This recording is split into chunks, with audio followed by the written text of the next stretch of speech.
Thank you, Dan. Happy Sunday. I so love this time of year, especially in Colorado with the nights turning crisp and the leaves starting to change. So thank you for being here. And as you know, I get very nervous every time I preach, and so I appreciate that you join me in prayer.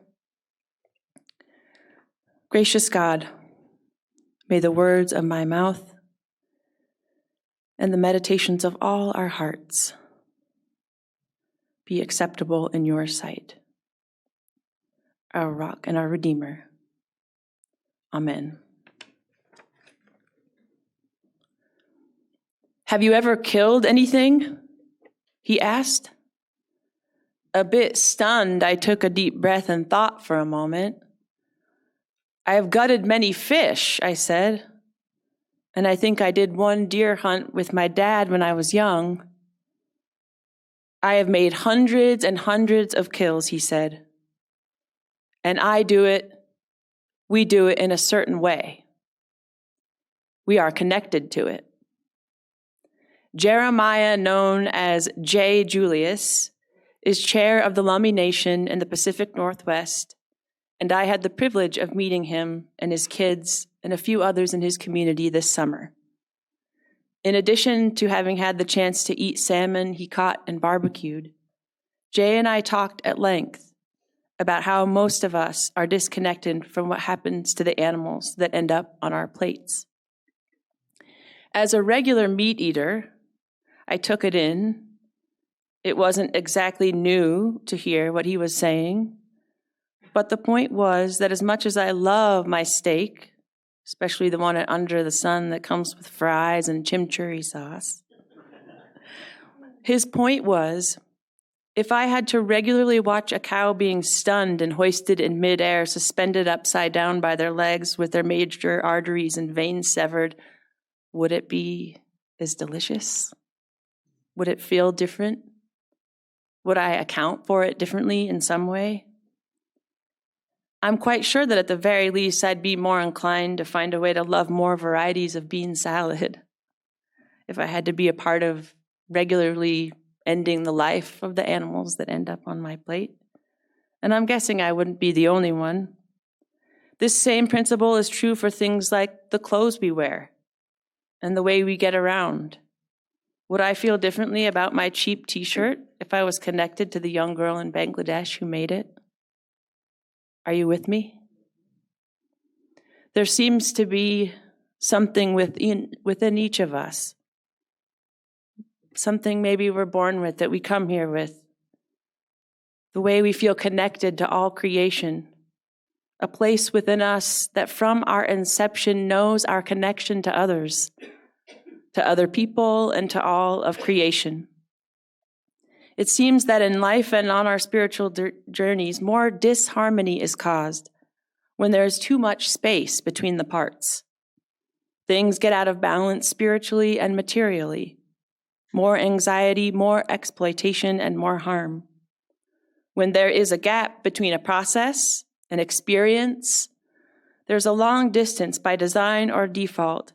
It allows us to not know the full story, to not feel the impact, and maybe to not be invested in the balance of the whole thing. I think this is why things get out of hand on social media. People are way more likely to behave badly if they don't feel the impact of their words. Have you had that experience? The damage done by words in the way one could experience a harsh interaction, we aren't able to feel our connectedness in the same way. And whatever name we have for it, what if it's a gift given to us from the start? A presence within us and between us, the little us and the big us. And what if it must be unwrapped in a way, this gift, rekindled on occasion with each new season, new cycle, new generation? What if this connection must be uncovered and tended to? In part because modern life, as we have designed it here, allows so much disconnection, not just from the processes that feed and clothe us, but disconnection from the creatures who live with our decisions, and disconnection from our inner voices, and disconnection from one another. What if this is a time where we might reclaim the importance and power of proximity, of being close enough to one another and to spirit, close to the choices we make, being more tuned in to the gift so that our inherent connection with one another cannot be ignored. I have long stopped worrying about who is right or whether that matters or how to quantitably verify where I have landed theologically.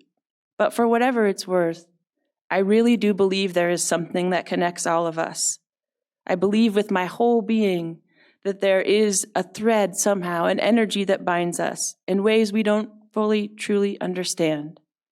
And maybe that is what the early Christian writers meant when Paul wrote to Timothy, saying that the gift of God is within you. Paul says that it is a gift to be able to worship with a clear conscience, and that we need to be able to rekindle the gift of God within each of us.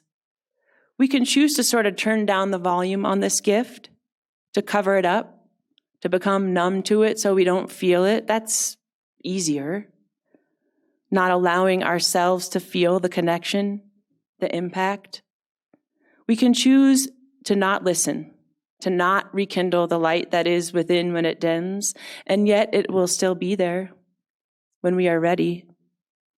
There is a gift of God that is within you, and it is between us and among us, binding all creation together. Perhaps the divine gives us the gift of connection, in part because we are more likely to act in ways to support the whole thing, the whole group, the whole community, the whole human project, the whole ecosystem, when we are close enough to experience the impact of how we show up in the world, the other end of our thoughts, words, and actions. It's hard and holy when we are willing to accept and integrate this gift of God, this connection that is within each of us, when we dare to hear, to know, to feel what is real, our internal connections and an invisible ongoing thing that binds us all together. Atoms everywhere. Know me, know you. Keep listening, beloved of God. Keep tending to your inner light, to the gift of God that is already within you.